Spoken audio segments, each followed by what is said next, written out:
Well, hello and welcome along to Chasing the Dollar, brought to you by Tab. Now, Tim Newbold joins me to go through another 4 races there, the quaddie legs at Wentworth Park this Saturday night. Not a bad week last week. You got the best value up and it was good value too. Yeah, Lagoon Lowenna did the right thing by us. Our best bet hit the dust, and anybody out there who got the quaddie, well, you've got plenty and you should be shouting around 48,000. You needed to be Houdini to get it, but if you did, well done.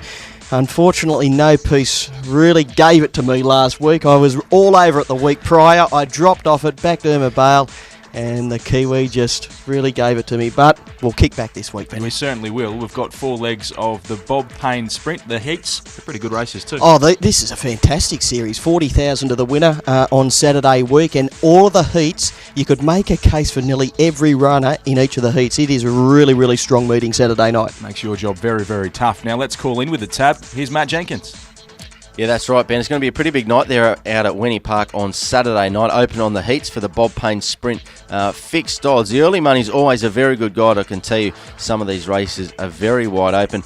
Let's have a look at the first. A little bit of interest for Penetrator. It has gone up the favourite, $4 as well. And mine's a red one at $4.50, also popular in early betting. The second heat of the night, Bye Bye Bucks, is the favourite at $2.50. Not a lot of early activity in that one. The third heat of the night, going for the one out of the one, Street Boss at $7. So good value there if you like Street Boss, and $3 Mr. Clydesdale is the favourite. To finish off the final heat of the night, Heat 4, we've got Leroy Rocker at $3, has gone up the favourite as well. So plenty of value to be had. It's going to be a pretty big night. And also on the New South Wales tab, each and every race for the night. So if you're having a first 4, we're guaranteeing $10,000 in the pool. So it's a very good way to get involved.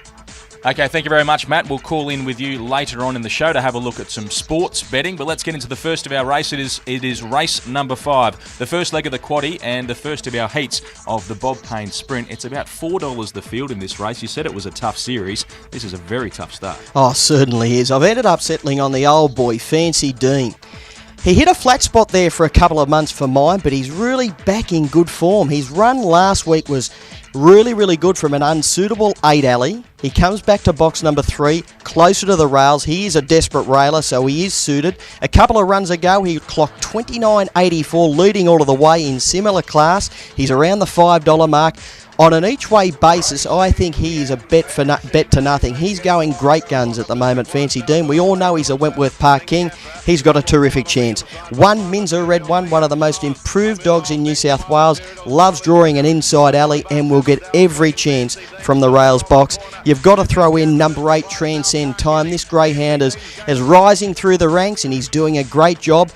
He is well drawn wider out because he's got a Lid Pinger and Mad Railer, Bonita Banana, boxed on his inside, and she could really make the race for him to rush down the outside of the first turn. He could well get the fly Transcend Time.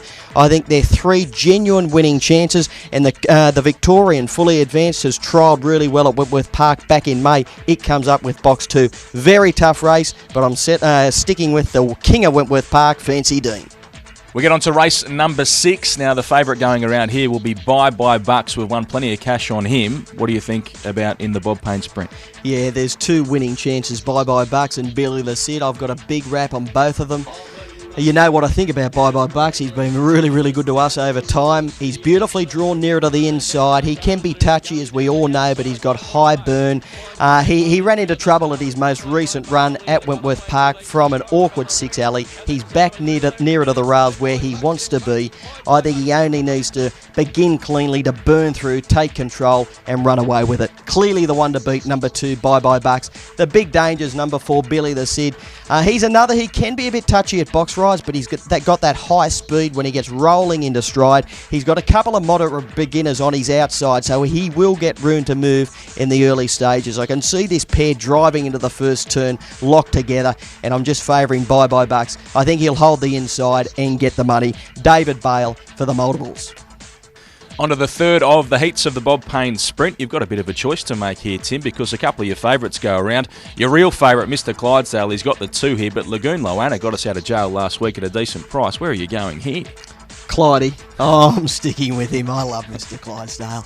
Look, he was very unlucky last week. He began cleanly. He was contesting the early lead. He got caught in between runners, checked out of it. But you just got to forget that run. He is back beginning well, like he can do. He was very risky there at one stage, but he is back beginning well. He's done it quite well in the past few runs. He's well drawn nearer to the inside. He's just got to begin cleanly. He's got enough burn to roll to the lead, and he can run 29.5 or 29.6. We've seen that recently. I think he's got a great chance, Mr. Clydesdale. Number 8, Bob Pines, the former Tasmanian greyhound, now with Mark Gatt. It's really taken to Wentworth Park like a duck to water. Has been really competitive in all runs, has got the early pace to get across, because I think he will follow Lagoon Loanna across, because she's got good early burn and she's well drawn wider out, and as we saw last week, she took up the running early on and she'll be coming across, so Rob Pines should get a nice cart into the race. But I'm sticking with my old favourite, Mr. Clydesdale. Yeah, well, it's certainly not an easy night of punting there at Wentworth Park this Saturday night. The fourth leg of the quaddie is the fourth of the heats of the Bob Payne Sprint, and you could make a case for plenty of these. I know you found one at value, though. Yeah, the inside brigade really hold the key to the race. Boxes 1, 2, 3, they've all got high speed, and I can see them driving into the first turn together. I was settled on number 1, Here Comes Kenny, at the $11. I just think it's fantastic value. I can't see it starting $11 on Saturday night, and that's what they're betting at the moment. So I would suggest to be on. He's well drawn on the inside. He's actually unbeaten in 2 runs from a rails alley.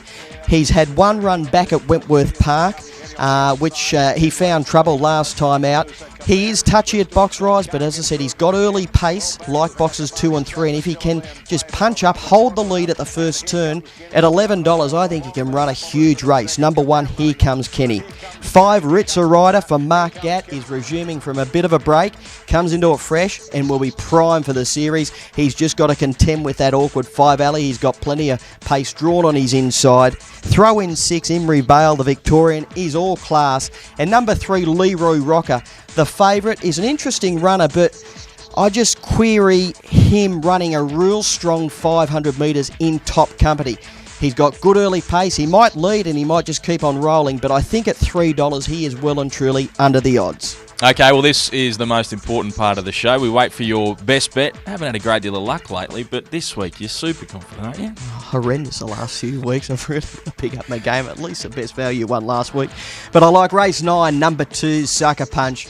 This greyhound's run last week from box number 8 was terrific. It is a desperate railer. Goes into box number 2 Saturday night. Has got a pacey greyhound in box 1 which should lead, and I think this greyhound will follow it through at the first turn, settle second, blow it away down the back straight and run away for a big, big win. Race 9, number 2, Sucker Punch. There is another greyhound in the race which goes really good, Lochinvar Blarnick, but he's drawn in box 8, and I think there's a heap of early speed inside of him, and I don't think he'll get across. That is why I think Sucker Punch will be winning. All right, you found us some value in recent times. You've already picked one out in the quaddie legs there. Is that the way? Yeah, I'm settling with Here Comes Kenny in a very, very hard race, but at $11 from an inside alley where he is unbeaten, I think it is terrific value, and he'll run a big race. He's just got to step cleanly and hunt through at the first turn, and at $11 it is a really good gamble. And you get on those fixed odds markets through the tab, and let's get back to Matt Jenkins. Plenty of footy finals coming up. It's a busy time of year. There's some great racing on the weekend from Randwick, the George Main Stakes, and a quality field, a very open race, and Chris Waller has a very good hand. He's got 3 runners in that race. We have a market on whether Chris Waller will train the winner of the George Main Stakes. His best chance there, Shootout, returning. So look out for it to perform well. The Underwood Stakes, a very good race. Manigar's been backed off the map, $3.40 into $2.40, so a very popular runner with our punters. A couple of big races there, all the fixed odds races up for those meetings for the weekend. A big weekend of sport as well. Looking at the Rugby League, Melbourne extremely popular at home to beat Manly into $1.60. The Seagulls $2.40, and the Bulldogs went up $1.65, now $1.47. Huge support. So the punters are sticking with the teams that had the week off. The Bunnies out to $2.75, and the promotion running again this week. Back any player in that first try scorer market. If they don't score, but score later in the game, you get your money back in full.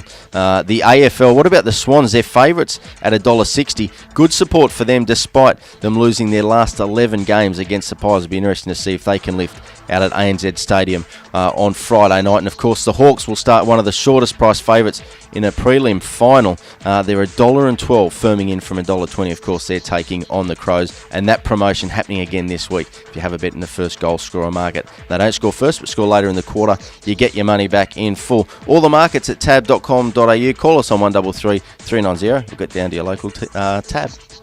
Okay, thank you very much, Matt. Now, we'll see you next time on Chasing the Dollar. Tim, pretty confident about this week. It's some good racing, isn't it? Oh, it's great racing. I wouldn't say overly confident. I am confident of the best bet, but the quaddie legs, there is plenty of value to be found right through the night. So hopefully we can get home something at good odds. And we'll get on something a little bit early as well. Thank you very much for joining us. We'll see you next time on Chasing the Dollar.